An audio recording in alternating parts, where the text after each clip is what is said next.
Assalomu alaykum hamyurtlar. Bugun Bag'atimiz uchun bir quvonchli kun. Sababi Bag'atimiz sentrida bir shunday chiroyli ko'rinishdagi Ezas Shopping Center supermarket ochildi.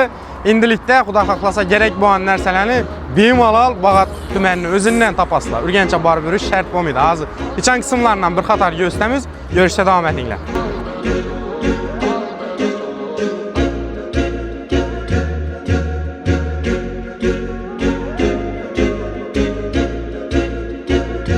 Bu supermarketning chan ko'rinishi ko'rib turganlaringizning keng bo'lib tushgan katta assortiment вообще bomba.